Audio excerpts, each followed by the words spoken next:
It's Elite POV, coming live to your area on twitch.tv. Let's fucking go! We are your number one place for everything in the world of all elite wrestling. And just remember, when you're with us, you'll always be elite. Yo, it's clear to see when you open up your feed that ain't nobody better than Elite POV. We bring the heat to your screen every week, cause ain't nobody better than Elite POV.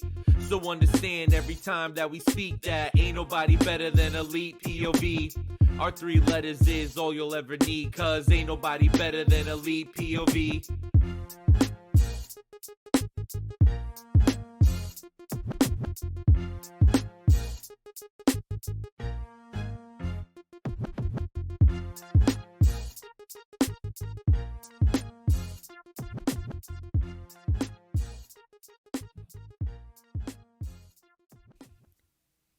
What's up, everybody, and welcome to Elite POV, where it's podcast time, and you know what that means. I'm one of your hosts, Phil Cataldo, but you can call me Philium. And yes, it is a 2-man show this week.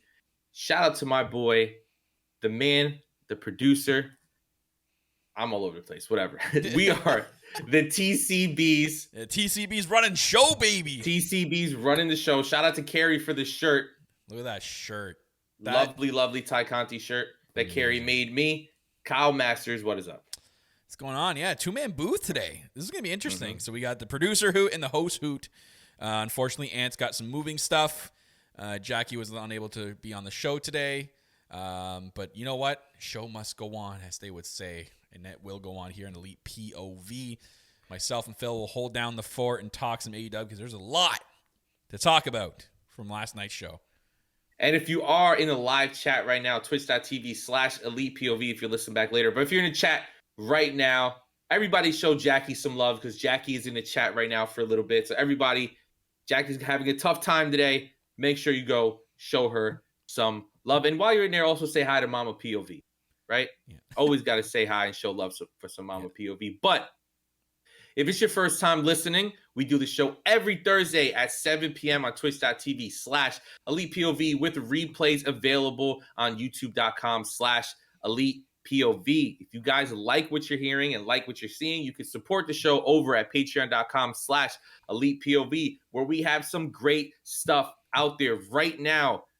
Go over there because we have episode 3 of Top Girl Talk with Jackie and Jamie. That is a chef's kiss. Incredible episode. Unreal. They do nothing but create bangers. This is another banger episode. And if you want to buy our great merchandise, it is ElitePOVmerch.com, where you can get some incredible designs made by our boy Infinity. #PayTheMan. That is also on a shirt that you can get there. So yes. So Kyle, how's your week going? It's going all right. I know. I mean, we're still in, I guess, another. I don't know, what do we call this era of let's hate on AEW? Yep. The wave. We're riding the wave. So it's the low wave where everyone starts to hate AEW, and then we'll get to another high wave when maybe The Fiend shows up or something, and everyone's like, "Oh, AEW's the best," and then we'll go back to that low wave and it's like, "Oh, it sucks because Adam Cole's in the main event facing a mid-card guy." It's like, oh yeah, I mean. All right. Well, we're gonna. You know what, Sasha Banks, 5496 fan. You know what? You're wrong. Listen, this is a warning. Like let's start the show off with a warning. Jackie is not here. Our heart and soul, our grounding factor on this show, okay, is not here. I mean, listen, Ant's not here because Lord knows how crazy it would have gotten if it was us 3. Yeah. But so at least it won't be as crazy.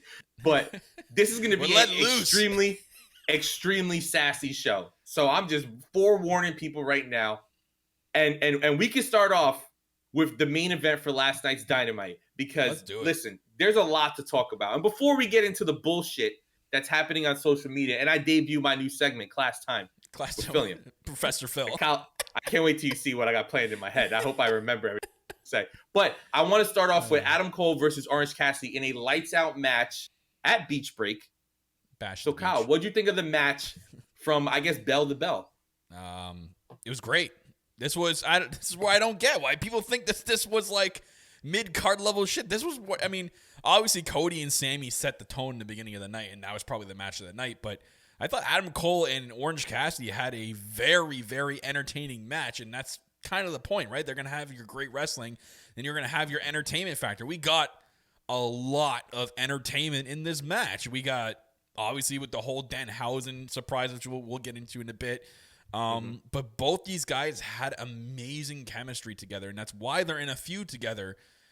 What we've been seeing over the last couple of weeks, these two have excellent chemistry, and it definitely proved that in this match. Look at what they did in this match. It was a lights out match, and we got a plethora of lights out moments. I don't know what else anyone was looking for in this match. Both Orange Cassidy and Adam Cole delivered everything we could have asked for. Literally. Yeah, and the thing that people need to remember is AEW has used lights out matches in the past, where we think of Kenny versus Moxley. We think of Britt versus Thunder Rosa, right? We think of it as a way where, I mean, technically, since it doesn't count on the records, right? And I know a lot of people on social media had an issue with that, and we'll get into that, but it doesn't count on the records, so it doesn't really matter who wins. It's just, as long as you're telling a great story in the match, right? And I thought the match was fantastic. There were so many cool spots. I love the Elite coming out, and then the Best Friends coming out, and then everybody beating everybody. That getting to see Tony Khan and Jerry Lynn in the go position, getting slammed through the table. Poor Orange Cassidy got hit in the head by one of those monitors that slid down. It's always funny to see Tony Khan backstage, because we know in interviews that he said a million times, when it comes to Dynamite, he never really wants to be on camera. So it's funny that he's like a deer in headlights. He's like, oh no, he knows he's a bad actor. I'm just like, yeah. Did you hear him? He's like, come on, Adam. Yeah. It's hilarious, right? But like, it's something cool to see. And then they're able to come back out. We get that cool spot where Cole goes through the stage. I saw some people tweeting that Adam Cole is actually scared of heights. And as someone like myself, who is also scared of heights, bless his heart, because like I wouldn't want to get slammed through that. And yeah, people were saying that back when he did War Games in NXT, like he's terrified of heights, but he took that crazy bump from Ciampa from the top of the War Games. So that look of fear the match was great. Real, maybe. Yeah. 100%. He must have the same relationship with fear that I have, where it's like, I'm scared of heights, but I went skydiving. Because like fear doesn't stop me. Like I'm still gonna do it. I'll be scared shit. You know what I mean? It's like Mankind before Hell in the Cell 96. Like I hate heights, but I'll get thrown off a cell. Sure. Yeah. Throw me off of it onto a table that's not where I'm hitting monitors, people, and just craziness. But the match was so much fun, and it's definitely one, if you haven't checked it out, which I don't know why you're listening to us, and if you haven't watched it, but if you haven't watched it yet, make sure you go back, and because there is some awesome moments. And the cool thing about this match that I want to get into. So I know a lot of people have an issue with the way Orange Cassidy's character works, right? Where, I don't know, about 90% of the times he starts off his matches. Well, no, 100% of the times he starts off his matches like not caring, whatever. And throughout the story of the match, he gets more aggressive if need be. This match, he started aggressive. He came down the ramp aggressive. He took his glasses and he broke them and was like, let's go. And it was a normal match. If you're watching this show, and you didn't know that Orange Cassidy's character was the way it was, and this is your first time seeing him, you would never know. You would just think he was another talented wrestler. And I think that's beautiful storytelling, because Adam Cole pulled that out of him. Yeah. And this whole idea of like main event, not main event, like Orange Cassidy defeated Chris Jericho, who was the first main eventer for the company, on a pay-per-view, which means whether you like it or not, Orange Cassidy is a main eventer. You might not want to see him be a champion. You might not want to see him go over certain people, but he is a main eventer, and people talk about business and money and all this stuff. Orange Cassidy, for a while there during the COVID era, was selling the most merchandise. Like, yeah, CM Punk's doing it now, Hook's doing it now, Britt Baker. Kids are dressing up as him in the crowd. Yes. Grown men are dressing up as him in the crowd. The guy is over. The pillar, right? And we've talked about the 4 pillars or whatever, but you can kind of extend that list. Right, Orange Cassidy is one of the foundational pieces in AEW. Him, Jungle Boy, Sammy, MJF, Britt Baker, Darby Allin. They are the foundation, and Hangman. They're the foundational pieces to this company. So it's really cool that he gets this big moment in this big spotlight. Yeah, and I don't understand. It's not going to be for everyone. You know, we're not going to be able to sit here and we don't want to and change everybody's minds about Orange Cassidy. If it's not your cup of tea, it's not your cup of tea. I just like Orange Cassidy like the way I like him because he's different. It's something different rather than the stereotypical wrestler. I'm going to come out, be angry, kick your ass heel, or, you know, I'm going to be the happy go-getter guy that try to get the crowd on my side type of wrestler. He's different, and that's what I like to see in wrestling. I don't like to see the same stereotypical character out of everybody. Once in a while, a character like Orange Cassidy has to come around and entertain you in a different way, and that's why I love his whole character and his whole aspect of what he is, where he can be that lazy, nonsensical guy at times in the match, but then, you know, he's got that serious side to him where, okay, I know when to pick it up, and I know that he is, when he does pick it up, you see how much of a great wrestler he is. Yeah. So it's not like he does this lazy crap and he can't back it up with good wrestling. He backs it up with really good wrestling. He's probably one of the best wrestlers in the company. So that's why this character works for me. Again, I know it's not going to be everyone's cup of tea. People just probably don't like it.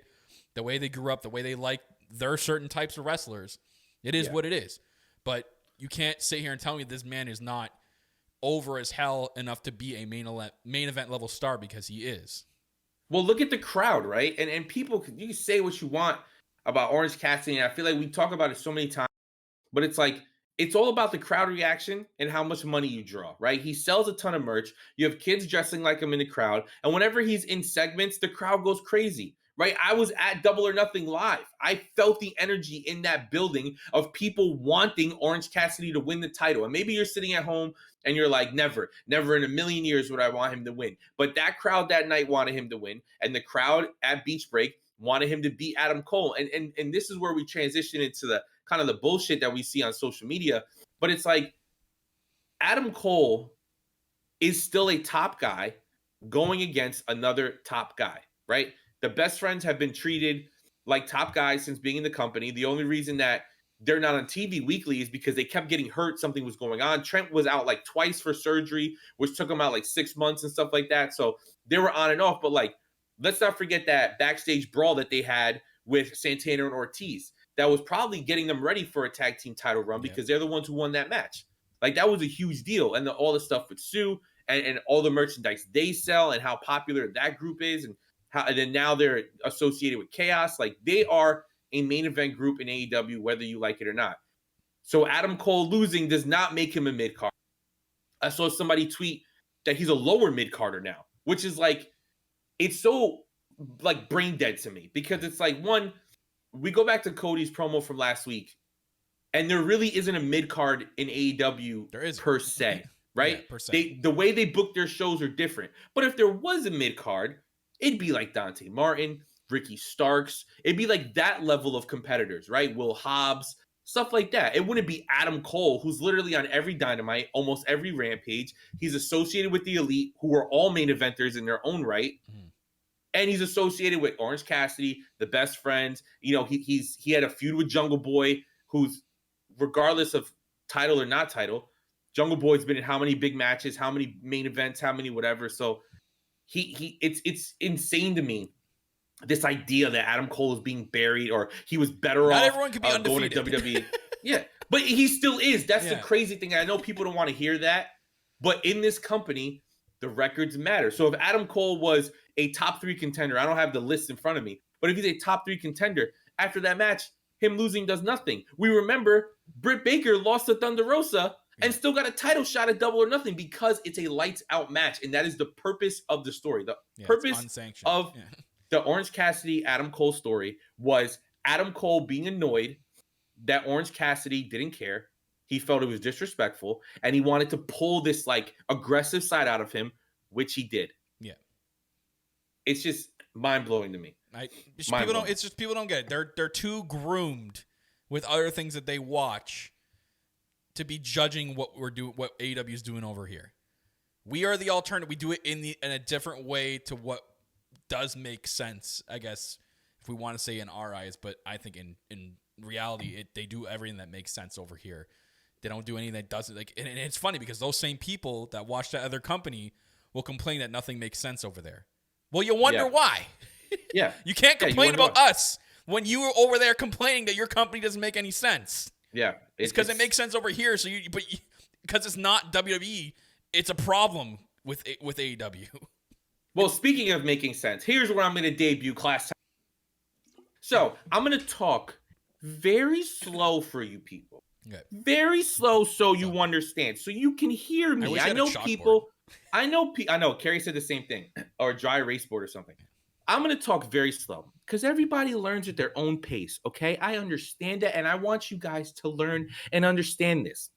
Let's take names out of it. If I told you a story and I said, hey, here's a good guy and here's a bad guy, and the story's going to be the bad guy keeps beating the good guy over and over again by cheating, by help from his friends, by having all these other outside factors get in the way to beat the good guy. And the whole purpose of the storyline is to get the good guy to finally break loose and embrace breaking the rules. And by doing that, the good guy challenges the bad guy, right, class? The bad guy to a lights out match. Kyle, I've seen you writing notes. This is hilarious.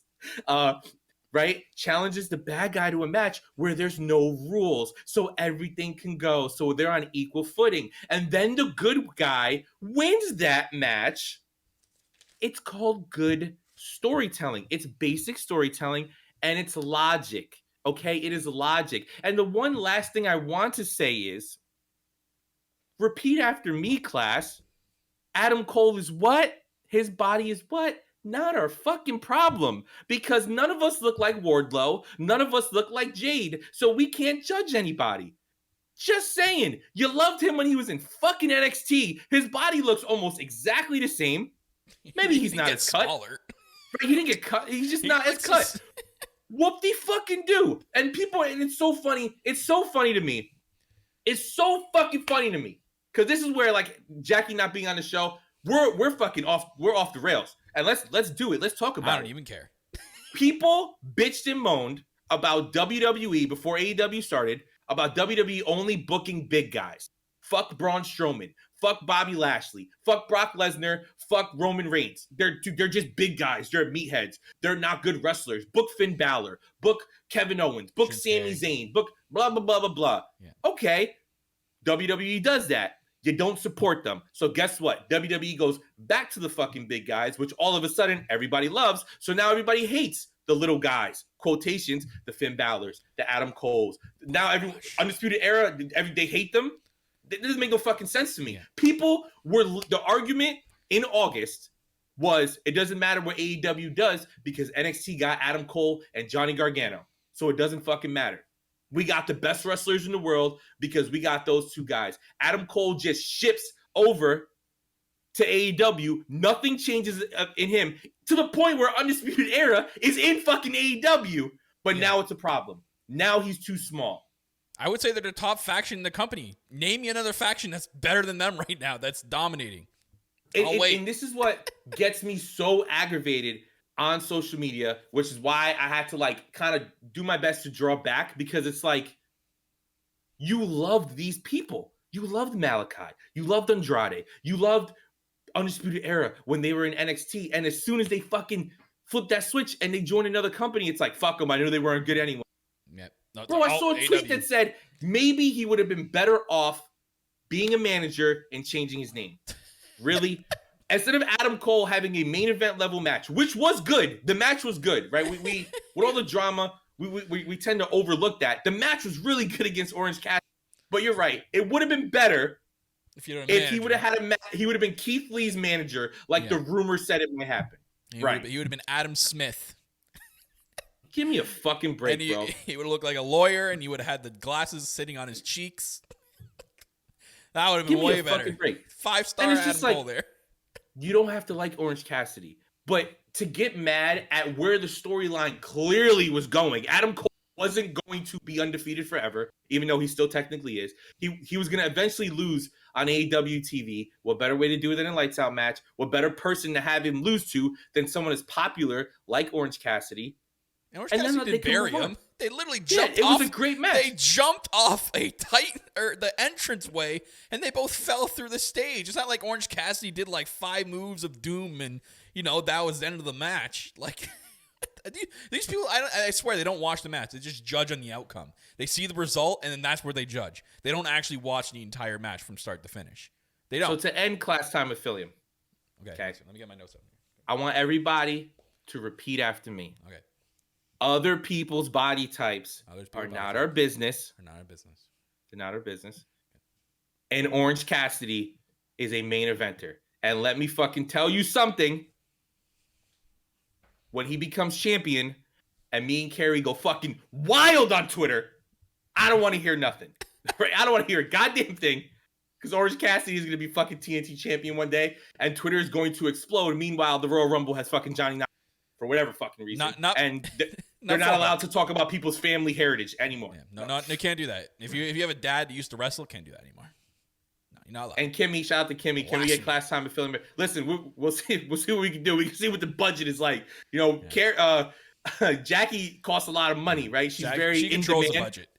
Yeah, not only does she control her budget, she controls how much herself gets paid, and she's a star of our show, so we got to keep her employed. It's like a 85-5-5-5 split.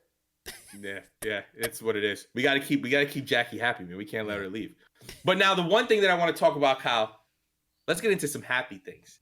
And you, my friend, are very happy about this. And shout out to Jamie, because I heard she went nuts in the Discord, even though I yelled at her for being in a Discord while she's at Disney. Technically, I yelled first because I was for some reason my stream was the first one ahead this week. Usually Jamie's ahead by like 5 or 10 seconds, but this week, I think because of her hotel, she was 5 seconds behind me.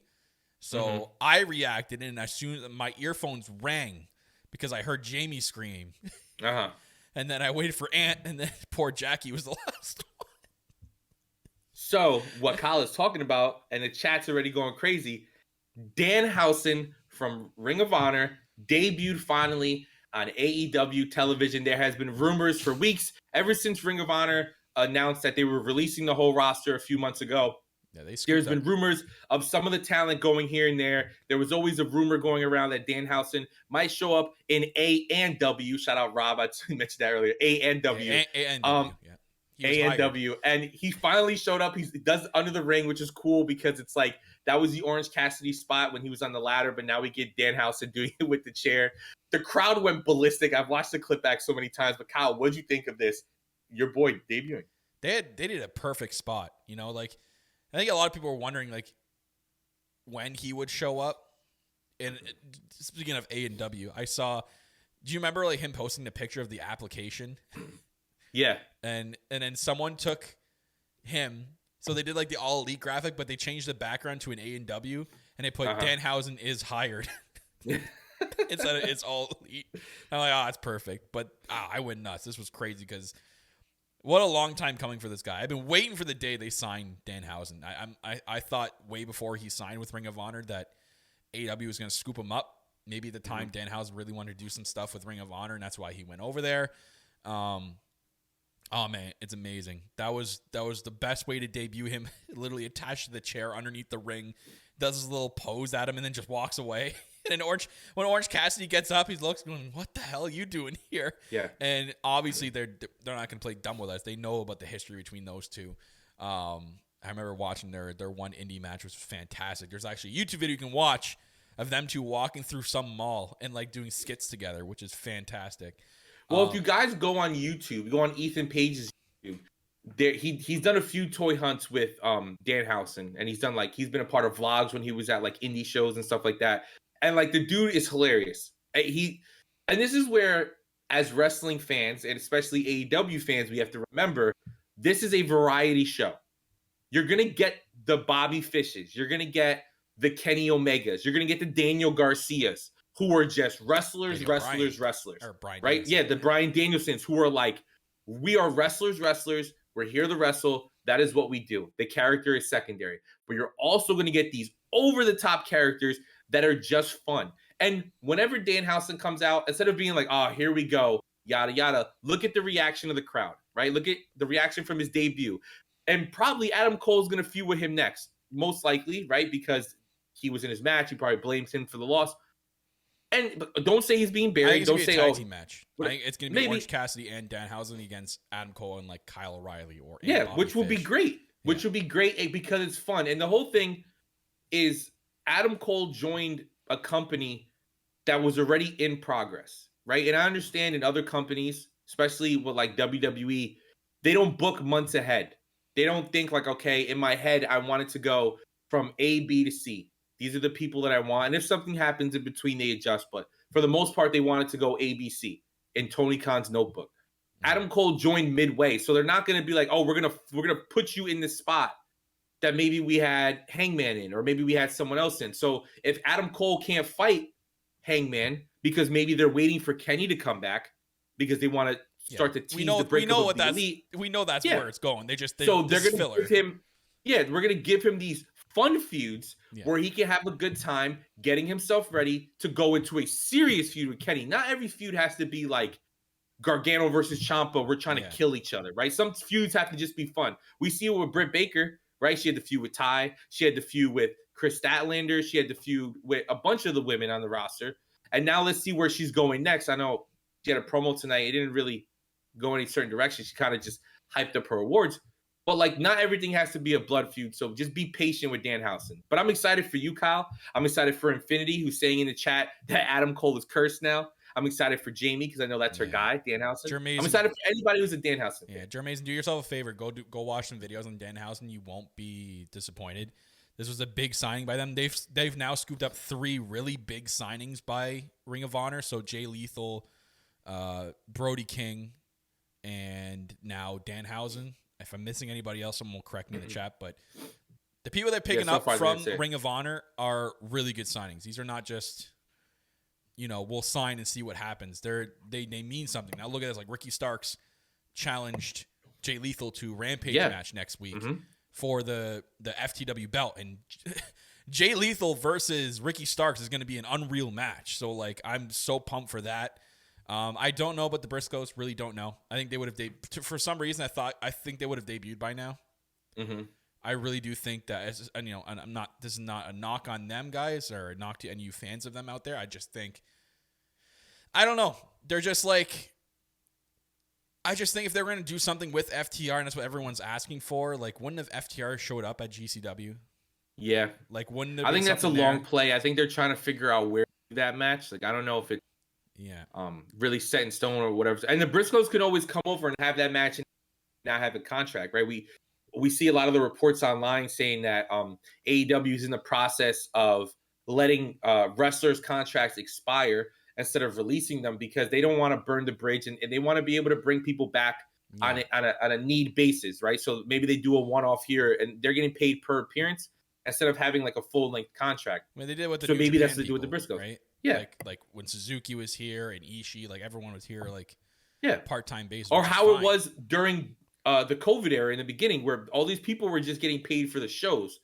A lot of people ended up getting signed from that, but just because somebody might end up getting their contract might end up ending, it's not like they're getting released. They're not getting fired. Yeah. It's just it's business, right? You're bringing in all these big stars, like Adam Cole, Bryan Danielson, CM Punk, like that's money. So like you got the rumor. We didn't see him last night, but the way he's talking on Twitch and the way he's tweeting about watching the show, maybe Gargano does come in. That's going to have a price tag attached to it. Gargano, tell us you're not coming without telling us you're coming. Yeah. First he tweets that, I heard you guys. I was watching Dynamite. Now he tweets out today a video of he's going to watch Andrade himself from TakeOver on Twitch. Buddy, like.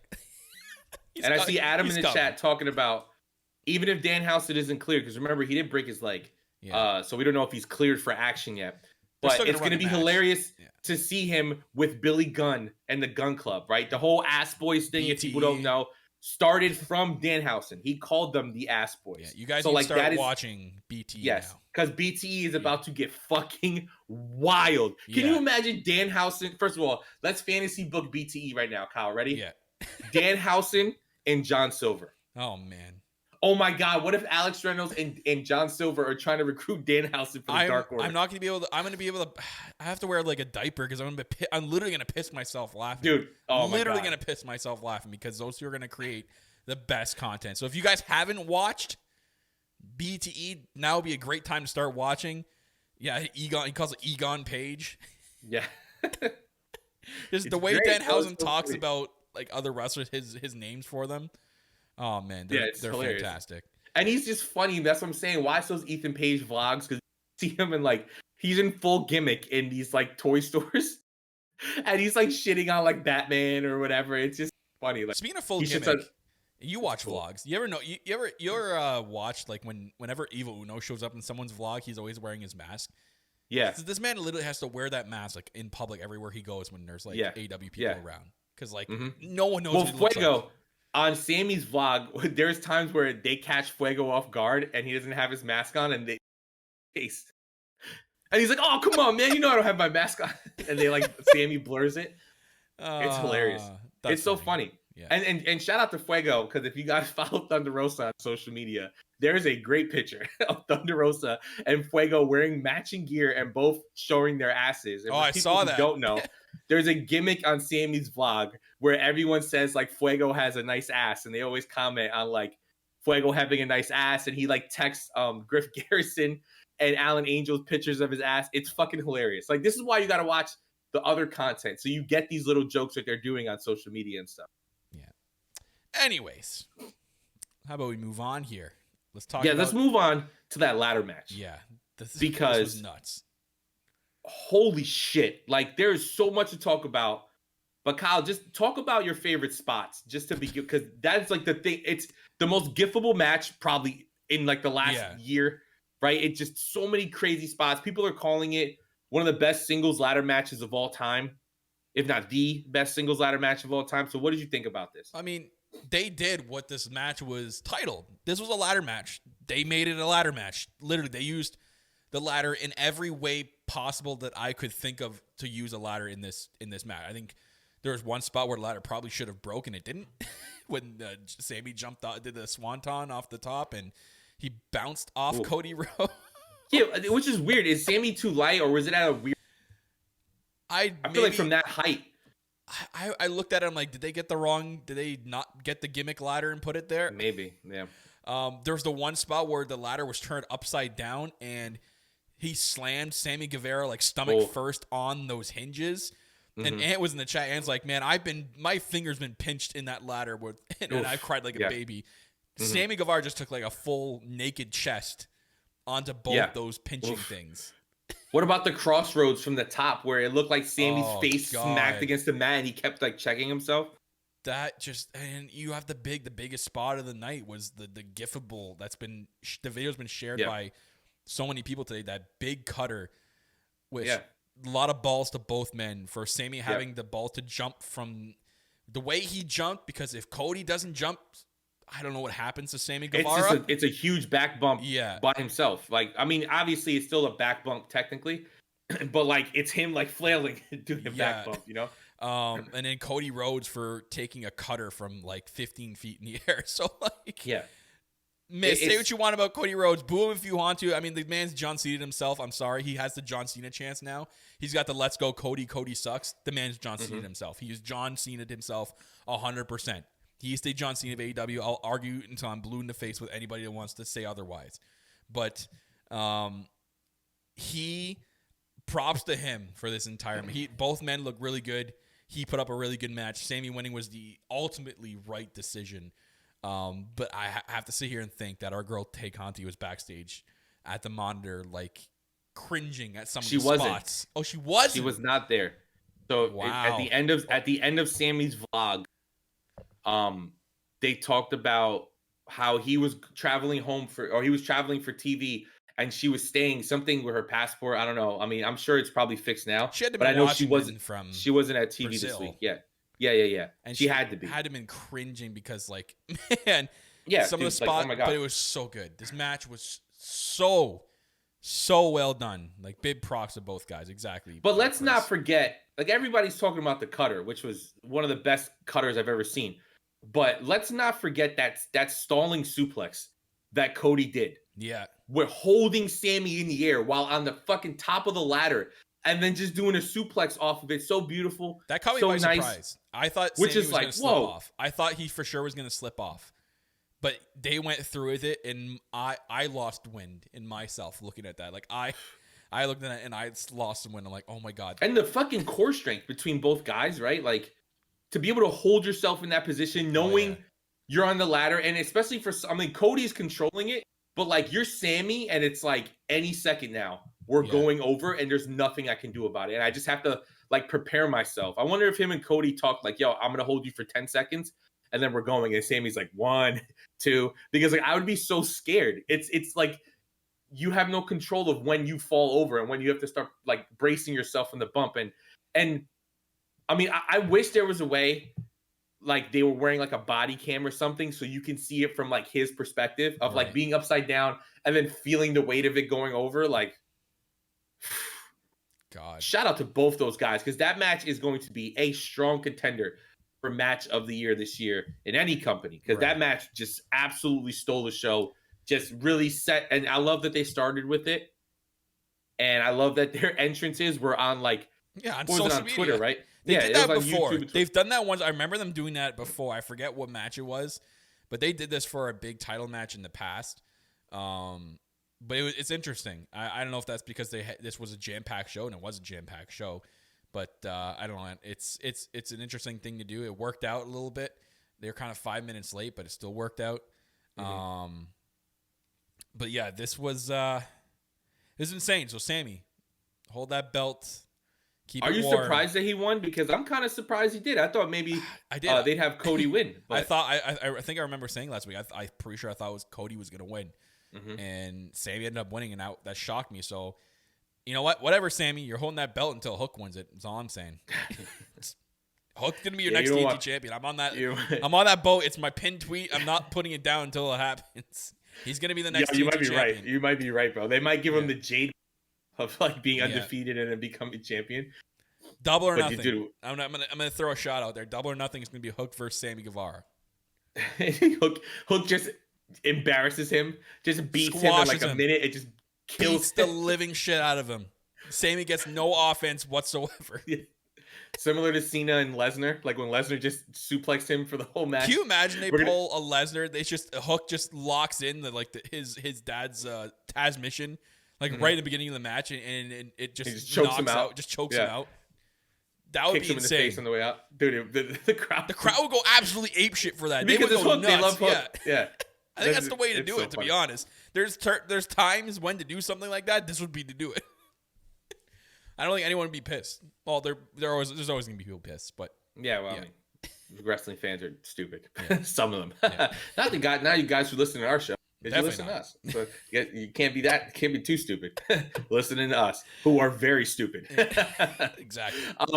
So now, something that was super over with the crowd. Now, I'm going to mix a few segments into this because we saw the Wardlow handicap match, which was like a squash match, but Wardlow, it was his hometown in Cleveland, so the crowd popped. You saw his family in the front row. There was people with signs. He got a great reaction. And then we take that and we kind of bleed it into the CM Punk promo with MJF, which led to Pinnacle coming out and attacking Punk. And then we get the pose of MJF sitting Indian style with his legs crossed on CM Punk's chest. So, Kyle, what'd you think of that? Someone actually posted a really cool side-by-side with this. When Kenta did it in New Japan. And it was almost with like literally similar. Yeah. That was pretty cool. But I said this in the chat last night. Punk got buried promo-wise, and, you got his ass handed to him. I think MJF out-promoed the hell out of CM Punk. CM Punk really wasn't coming back with the wittiness and the great comebacks as I would expect out of him. It's kind of just like, shut your mouth, get in the ring so we can fight now kind of thing, which is great, but, like, that's not what we really want to hear out of him. We want to hear some, like, witty comebacks. But every single time, MJF was just out-miking him. He out-miked the hell out of CM Punk. And well, this guy at my job mentioned something, and I want to get your take on it. Do you think CM Punk is back? Is what? Or do you think the guy at my job that I talked to wrestling about, he said that he thinks that CM Punk may be holding back. He may have for this promo. He didn't in the other promos they had, like the Thanksgiving one. That definitely wasn't a holdback. He may have a little bit for this one. To me, like, I know Punk's witty on his own. He doesn't need scripted. He can write his. He wrote look at all the witty stuff he did in the past with WWE. Like he knows how to do unscripted promos. He's a king of it. So when I sat there and listened to what his rebuttals, I'm like, hey, he's not coming with anything. Like, he's just saying the same things over and over. So I'm like, it's either he's holding back just to give like MJF more of a spotlight, because it made sense then. Because if he was holding back promo wise, look what happened after. No one came out to say it. We mentioned this in our chat. Like, okay, we need to get this T-shirt made already. Like, yeah, good guys don't have friends. Yeah, like faces baby have no faces. friends. Yeah, faces have no friends. Shout out to Jackie. Yeah. So like no one came out to save Punk. He got his ass handed to him by it. This was cool. I love that they did this. Finally, we have the entire Pinnacle that came out there to beat down CM Punk. It wasn't just like 2 or 3 members. It was the entire Pinnacle. That is very important. It wasn't just like Wardlow and MJF. It was the entire Pinnacle. That made CM Punk look not weak. Literally, it was an entire faction. He couldn't fight his way out of, like, no one can fight their way out of an entire faction. So I really like the way they did that. And like, now we're going to get this match next week. Maybe. I honestly don't think we're getting this match next week. Shout out to Jackie in the chat. FTR and gray denim is the main takeaway. Yeah. I knew you were looking at one person, Jackie. Those luscious thighs. And that was Wheeler Yuta back in the first match, or the main event. Yeah. Wheeler Yuta in the first match coming out. Which we didn't mention also in the first match, Rocky Romero was there. So, I mean, he passed his COVID test. He's looking good because he was able to come out there and perform. Maybe we get a redo of, the Roppongi Vice versus Young Bucks, because, bringing it back to this segment, we saw at another part of the night with Pinnacle members, we saw that a replay of that FTR promo against Arn Anderson, Brock Anderson, and Lee Johnson, saying that match is going to be on Rampage this week. So there it's the beauty of AEW. Even if something doesn't go the way it's planned because of a COVID thing or because of something happening, they eventually will get back to it. If Tony Khan wants to do it, he's going to do it. He's going to find a way to get it in there, and look what happens. So we are going to get Young Bucks and Roppongi Vice soon rather than later. But everyone's mentioning Wardlow was hesitant. Yep. The powerbomb Punk. And again, we have to remember that too. They're teasing more and more nowadays. Wardlow leaving, like, Sean Spears is annoying him. MJF is annoying him. He's eventually. Well, did you see what MJF did on Twitter? That people were talking about with Will Hobbs? Right. Yeah. So if you guys don't know, it was Will Hobbs' birthday this week, and MJF quote tweeted it and said, "Happy birthday to the best big man in AEW." Yeah. Like, I wonder, is that done on purpose? Maybe, I don't know. I mean, he's what I don't think Team Taz will let him walk, but I think because Wardlow's in the match, the Revolution match, or he's most likely going to be. I don't know if they've really announced that. That's probably gonna be the turn. You think? I think he's gonna leave. Yeah, and that's. Oh, you don't think it takes a little longer? They've been teasing this for way too long. Like, how long are you gonna do this until people are gonna get? If you go longer, I think people are just gonna get sick. They're gonna get tired of it. It's like the Pinnacle. It's like the Inner Circle coming. Oh, they're returning this week. And then 4 weeks later, the Pinnacle or the Inner Circle's back again. Oh, the Inner Circle has something to say, and they did it for like 5 weeks straight. It's like nobody cares after 5 weeks straight. So if they're gonna keep teasing it like week and week and week, people are just gonna eventually get tired of it because they're not gonna care. And then it's not gonna mean as much until when he finally does it. In a way, I mean, you can look at it the other way and say that because it's been built for so long, the payoff is gonna be really nice. I just think it's gonna be at Revolution because you remember. He told Wardlow, once you go into that Revolution match and you win it, you're giving it to me. Yep. So I think that's going to be a turn. He's going to win it. He's not going to give it to MJF. Yep. Or maybe he turns on in that Punk match. Maybe. I mean, well, we're getting MJF and Punk in Chicago. Was it 2 weeks? It's next week. Next week's in Chicago. Oh, next week. 2 weeks at Atlantic City. Okay. Next week. Wait, 2 weeks is Atlantic City? 2 weeks is Atlantic City. Fuck, it is getting Lance Archer and Hangman in a Texas death match in Atlantic City. You lucky fucking damn, bro. But yeah, next week. Lucky. I don't know if he's coming. I don't think he's going to face MJF next week. I think MJF's going to get out of that match somehow. And it's going to be like a handicap match. It's going to be Spears and Wardlow against CM Punk. And I honestly think it's going to be for Revolution. I think MJF and Punk is going to be at Revolution. They've built this match for so long. This build is so long for it to just be on a Dynamite. You think they'll do something where like they attack Punk backstage, like they like brutalize him, that gets him off TV for a little bit, and then we get that moment that we center where the music hits and MJF comes out. Maybe. Yeah. You think they give us that? Because like obviously, yeah, like I know AEW gives us huge matches on Dynamite. I mean, Danielson versus Omega was on Dynamite. You know what I mean? Danielson versus Hangman, both times were on Dynamite. So like they can very well give us that match on Dynamite in Chicago. But like, what if we kind of push it a little more? Right? We push it to Revolution. And I know it's in the beginning of March? Yeah. Which is crazy because next week we're in February. Yeah, it's literally like a month away. They can push it 4 more weeks. It's I remember thinking like, dude, it's gonna be so long. Oh my God, March, like we're in the end of December. It's gonna take forever. Yeah. Now we're like 4 weeks away. Yeah. Which is insane. 3-5 is Revolution, Kimmy is saying. Or March Insider. 5th. Yeah. Insider Kimmy, March thank 5th. you for that. Insider Kimmy. I tried to get at her for Johnny Gargano. She didn't hear anything for yesterday, so that's all right. Thank you. It's all right, Insider Kimmy. It's all right. Yeah, we But wait, am I cutting out? Am I cutting out for people who are watching this? You did it early, but it's fine now. It wasn't that bad. Yeah, it's the beauty. It's the connection, bro. The lovely Discord. Yeah. But so another thing that I want to talk about, because I feel like with how good the opening match was, how good that whole segment with MJF and Punk was, and how good the main event was, this match is really getting overlooked. But I really enjoyed it, and I would love to hear your take on it. And that's Layla Hirsch and Red Velvet. Now, the crowd may not have been into it at moments, but I think if you watch that match back, it really showcased how good Layla Hirsch is. Now, we keep seeing Layla Hirsch against the Statlanders, against the Jades, against women who are way bigger than her. So the style of match is different. But Red Velvet is just, I mean, she's not as short as her, but Red Velvet is small. So we got to see Layla Hirsch just throw her all over the place, suplex this, and that. And then we get to see working on the arm and really like not letting that arm bar go and like kind of turning heel in the process, which led to Statlander coming out. And it's cool to see that we're still building that feud in that direction. And hopefully we get a big match between them. But what did you think of the segment? So I thought the match was good. Okay.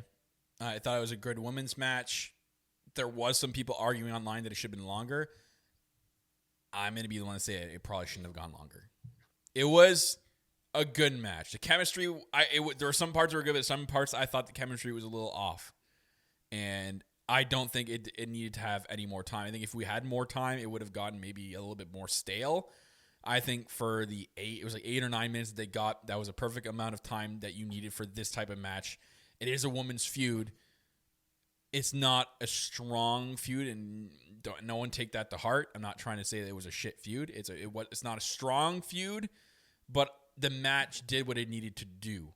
I don't think it should have been longer. It was fine the way it was. I enjoyed it the way it was.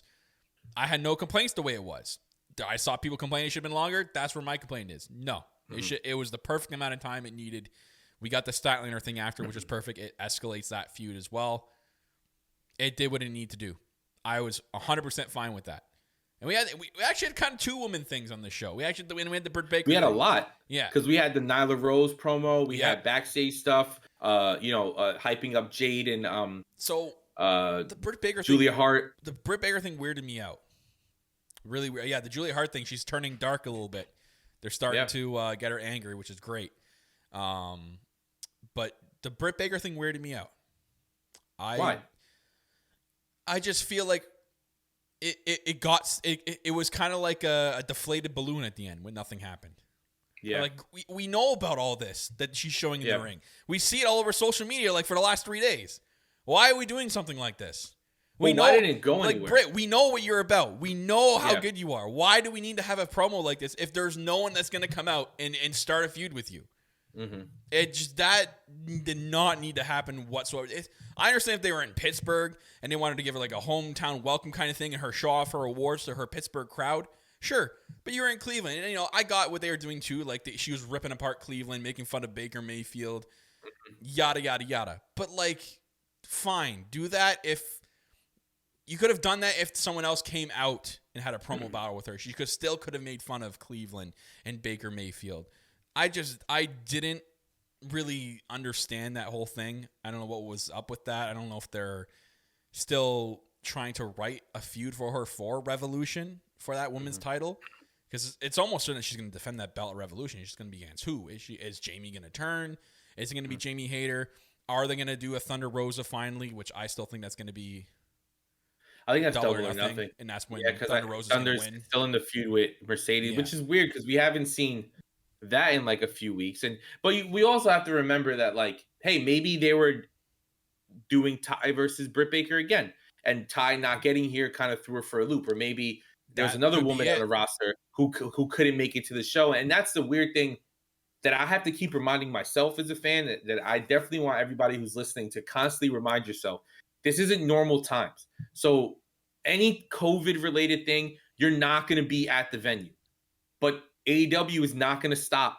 Like, whatever's written, we say it all the time, whatever's written on that page, they're going to get to. And the only reason they're going to go away from it is if, like, you're gone for months. But if you're only gone for a week, they'll hold off on something because they can build something really fast in a few days, in a few weeks, or even just using like Road 2 on their YouTube channel. Like, they can build and get the hype up. Look at how fast they got the shirt that I'm wearing. Yeah. Ty Conti and Britt Baker going into full gear. I feel like it was like a week or two and boom, we're here and everybody's hyped for the match. They might run that back. You know what? I kind of think that this should have been Tay Conti, because did she not win one of those awards as well? She won, I think, Breakout Star. Did she not? No. I swore I thought Breakout Star was who was it? It wasn't Ty Conti though. Really? I swore I thought she won something. If anybody in the chat knows who won PWI. Oh, she won Breakout Star for Insider Ropes. The Insider Ropes. Inside the Ropes. Yeah. So isn't that what the awards were on Britt's table? Jade won. Jade won for Breakout Star. Okay, but no, the Inside the Ropes awards were on the table for Britt. Oh yeah, maybe that's so maybe they were like, Ty was gonna come out and say, "Well, I won this award from like they." Well, Kimmy's saying only PWI was on the table. Are you sure? Kimmy would know. Kimmy helped set it up. Yeah, Kimmy was there. She Carrie built the books the show. Carrie books the show, and then Kimmy's there to build it. Yeah, Kimmy's there to make sure everybody's good and knows. Anyways, they might run that back. I see people in the chat saying Athena might come in, aka Ember Moon. That'd be really cool. Again, if Ember Moon was coming in, save a segment like this until she's actually there, and then have her interrupt. That crowd would go absolutely. I think she tweeted like February 5th or something the other day because she's starting her Twitch channel. Okay. That day, so I think maybe next week on Dynamite, maybe. Oh no, wait, that's not the 5th. That's the 2nd. So the week after. So in Atlantic City. Maybe, yeah. It might get Athena's debut. Yo, Jackie, I know we keep talking, going back and forth. Where you're going. Oh look. Oh, you might. Insider Kimmy's going to be with Athena next week, so let us know the DL, okay? Yeah. Let us know on the DL, Kimmy, and then we'll keep it secret. Insider Kimmy. We'll keep it secret, even though we're talking to the live people right now. Shh, yeah, to her. Yeah, shh, everybody, shh, don't tell anybody. But now, speaking of shh and everybody be quiet, we see Vicky come out.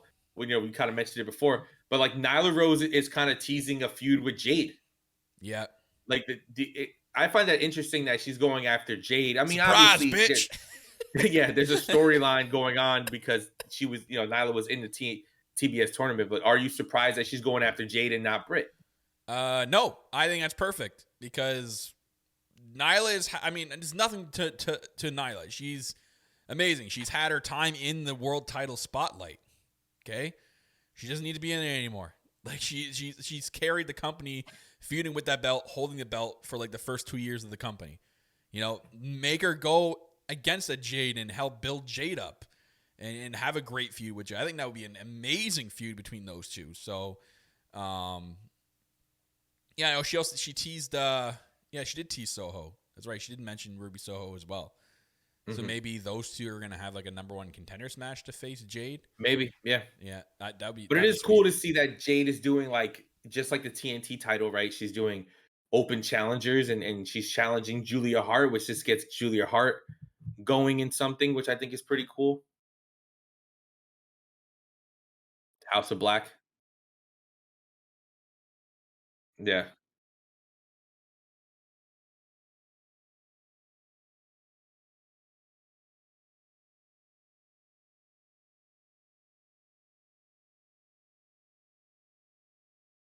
Sorry. So what I was, I'm good now. I guess I was muted.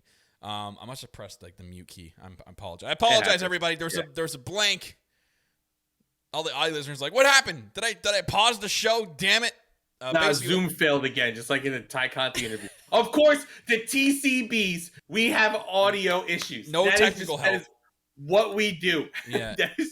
Yeah. Anyways, basically what I was saying, guys, is Julia Hart. I was saying we know where she's going. We know that Julia Hart is gonna be like this anger. What we got of her this week.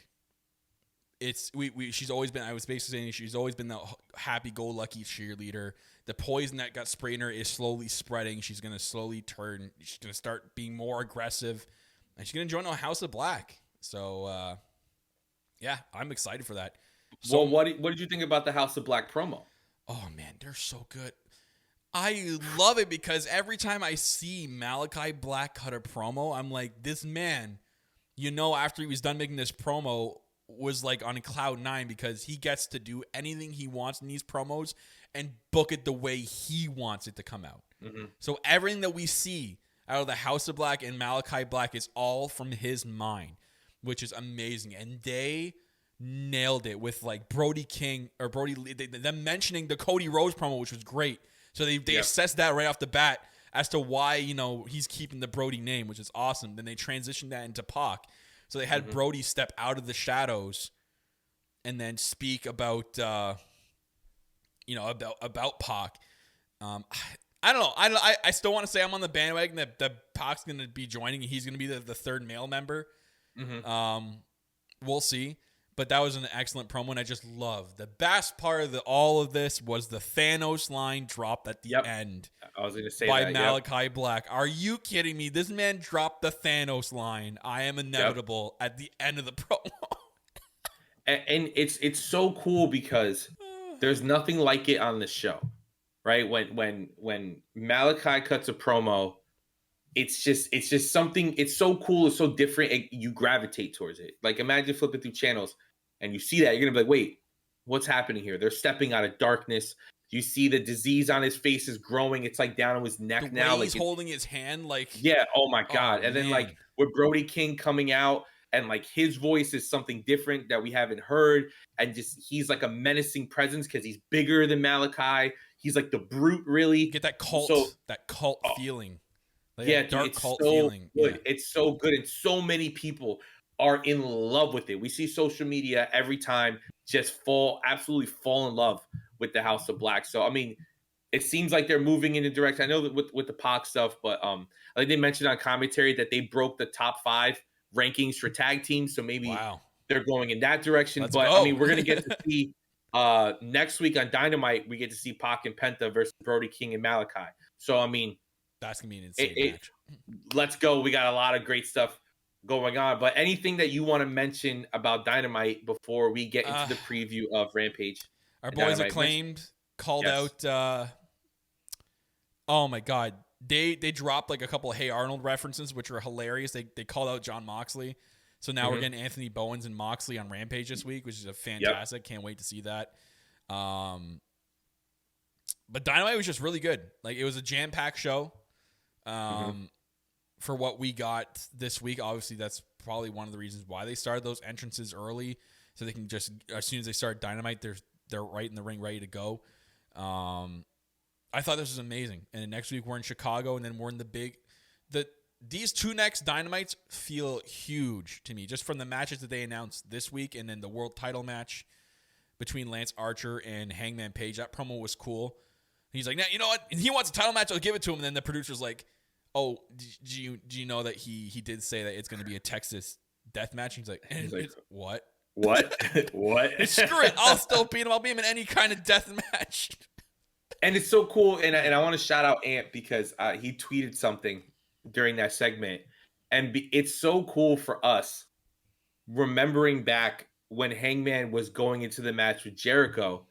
And I heard him do an interview on Busted Open, and he just didn't seem like he was confident in what he was saying. He was confident in the performer that he was.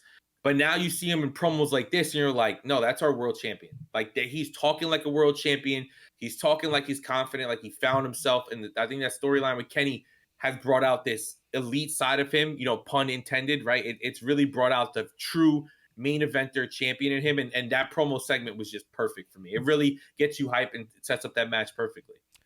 I think Hangman's going to lose the belt at Double or Nothing. And it's going to be to either Kenny Omega or Adam Cole.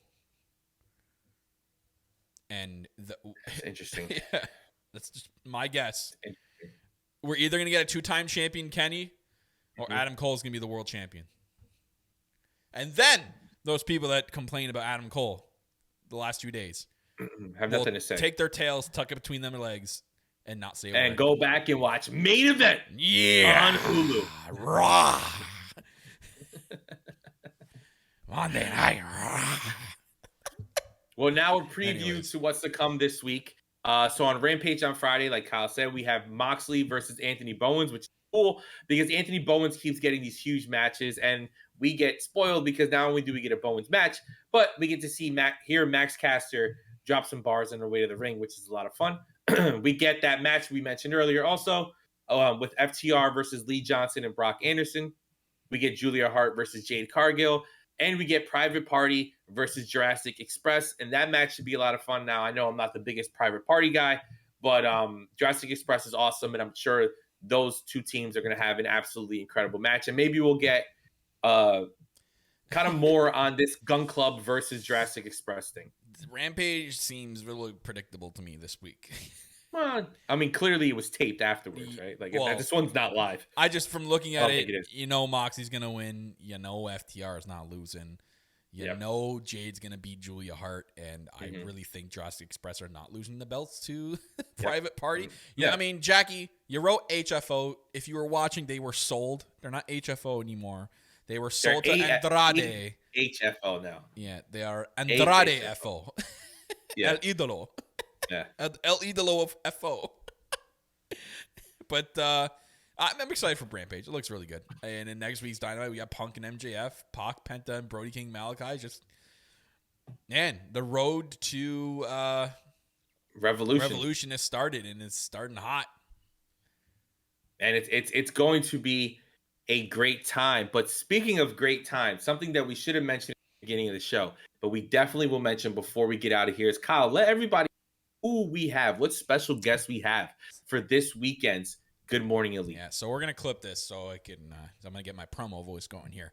Guys, ladies and gentlemen, this Saturday on Good Morning Elite, we have a very special guest joining us here on the podcast to talk about AEW Rampage and AEW in general.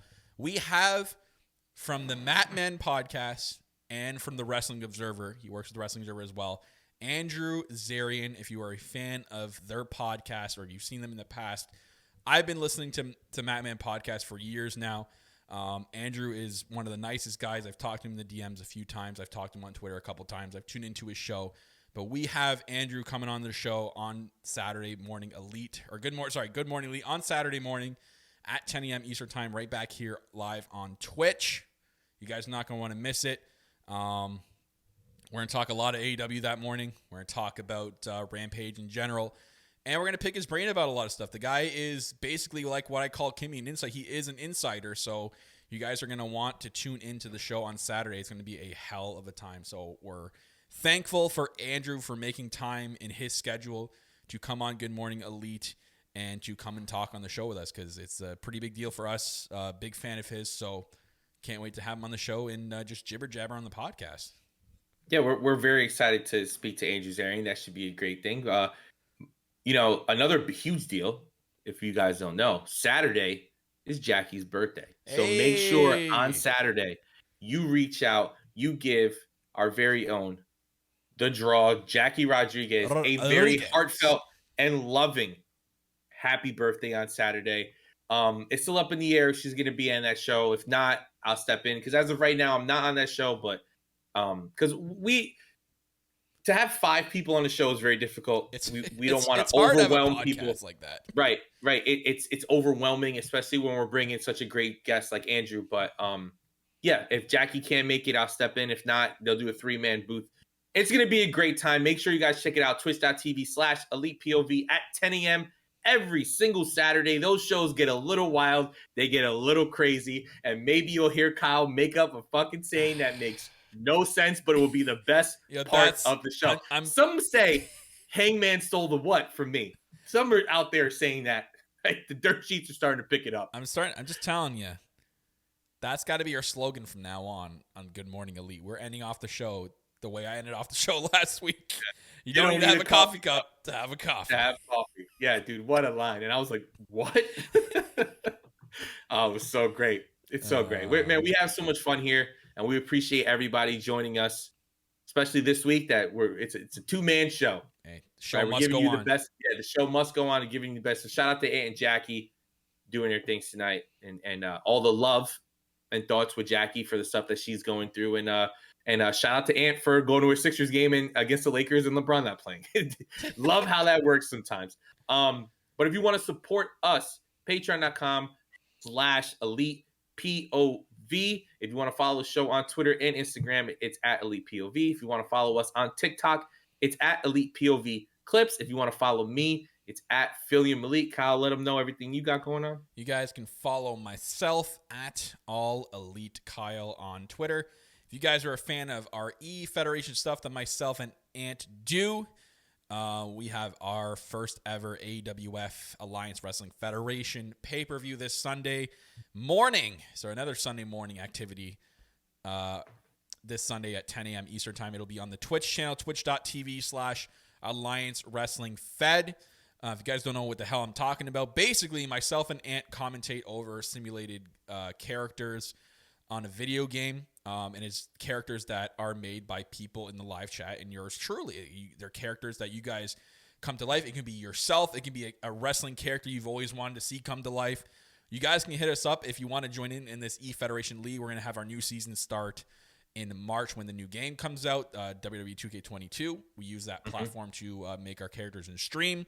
So for now, we're just kind of doing monthly events until then. But hit us up on Twitter, twitter.com/AWF_EFED. That's EFED. And then slide into the DMs if you guys want a character made. And it is so much fun. We said it on last week's show. It is so much fun. If you've ever wondered what EFEDs are, if you ever wondered how you can get yourself to be fully invested, check out a show. And trust me, you will have a good time. Make a character, have a good time. There's reports going around. There's a lot of reports going around, a lot of inside reports going around. Right? There's reports that a certain new character that I'm bringing to this show as an announcer is coming up because I can't let Kyle and Ant have all the fun because, trust me, it is so much fun. And thank you, Jackie, for gifting a sub, not only from your own channel, but to someone who's also a part of the team, which is hilarious. My favorite thing that we do. And before we get out of here, reminder, ElitePOVmerch.com. We got a lot of great ideas. We're going to start to clean up the shop, kind of filter stuff in and out. We want to thank everybody who has been buying all of our Patreon exclusive shirts. Maybe we'll start putting the old ones on the shop from a few months ago, trying to filter some things out and clean it up for you guys so we can give you guys the best merch that is out there, because I think we have the best merch in all of wrestling podcasts. So thank you guys for listening to another great episode of Elite POV. And remember, you don't need a hat to be a cowboy. Or a coffee cup. Bye. See ya. Or a coffee cup. Bye.